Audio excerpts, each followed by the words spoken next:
Bismillahirrahmanirrahim. Assalamualaikum warahmatullahi wabarakatuh. Alhamdulillahilladzi hadana lihadza wa ma kunna linahtadiya laula an hadanallah. Asyhadu an la ilaha illallah wahdahu la syarika lah. Wa asyhadu anna sayyidana wa nabiyyana wa habibana Muhammadan abduhu wa rasuluhu la nabiyya ba'dah. Allahumma salli wa sallim ala nabiyyina wa habibina wa syafi'ina wa maulana Muhammadin ibni Abdillah wa ala alihi wa sahbihi wa man tabi'ahu bi ihsanin ila yaumil qiyamah wa ba'du. Hadirin dan hadirat jamaah salat maghrib, salat isya dan pengajian yang dirahmati Allah.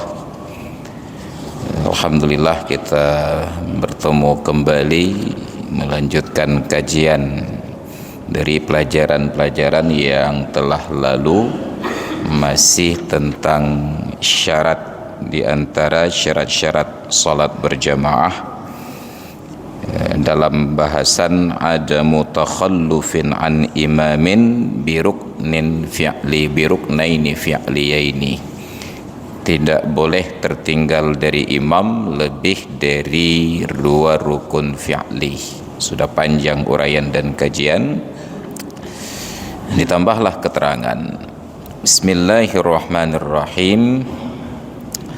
Wala yasihhu qudwatun biman i'taqada butlana salatihi bi an irtakaba mubtilan fi i'tiqadil ma'mumi ka syafi'iyyin iqtada bi hanafiyyin massa farjahu duna ma idza iftasada nadran li'tiqadil muqtadi li'anna al-imama muhdisun indahu bil massi.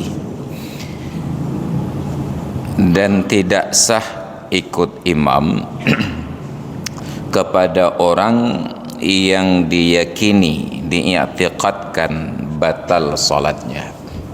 Di antara syarat salat berjamaah bahwa salat imam itu sah menurut keyakinan makmum. Bukan sah menurut keyakinan imam, tetapi sah menurut makmum.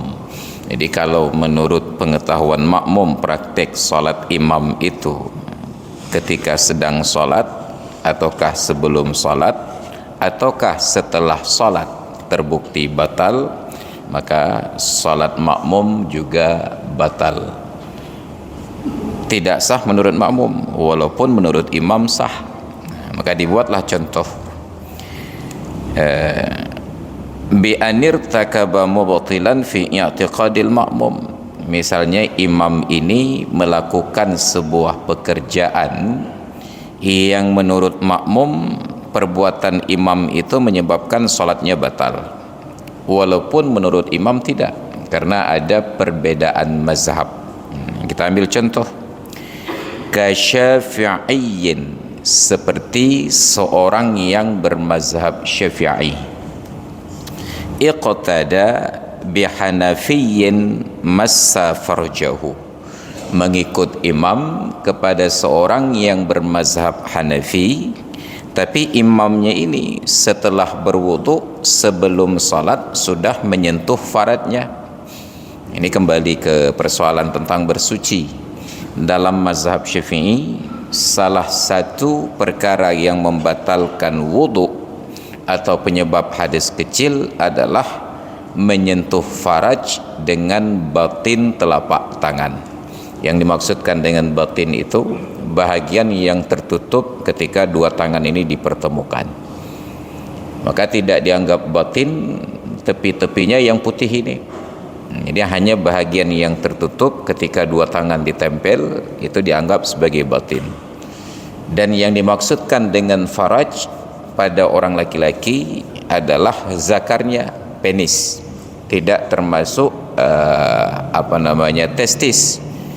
Testis itu dalam bahasa Inggrisnya anak kreh, ya, jadi hanya batang zakarnya itu yang dianggap faraj. Sedangkan menyentuh testis itu hanya dimakruhkan bagi orang yang sudah berwuduk, disunatkan untuk berwuduk kembali. Tapi bila menyentuh batang penis dengan bahagian batin ini, batal wuduk menurut mazhab Syafi'i. Sedangkan menurut Imam Hanafi tidak batal wuduk. Nah, sekarang ada seorang yang bermazhab Syafi'i datang ke masjid ingin sholat berjamaah. Terlihatlah imamnya itu di tempat wuduk, setelah selesai berwuduk sambil keluar garuk-garuk keris. Ya, garuk-garuk tanya garuk. Ya. Menurut makmum ini wuduk imam sudah batal, tapi imamnya melanjutkan perjalanan masuk ke dalam masjid, takbiratul ihram, jadi imam. Kenapa imamnya tidak ulang wuduk? Karena imamnya bermazhab Hanafi. Menurut mazhab Hanafi, menyentuh faraj dengan batin telapak tangan tidak membatalkan wuduk. Sedangkan makmum mazhab Syafi'i, menyentuh faraj dengan batin telapak tangan batal wuduk. Imam ini sah salat, makmum tidak sah mengikutnya.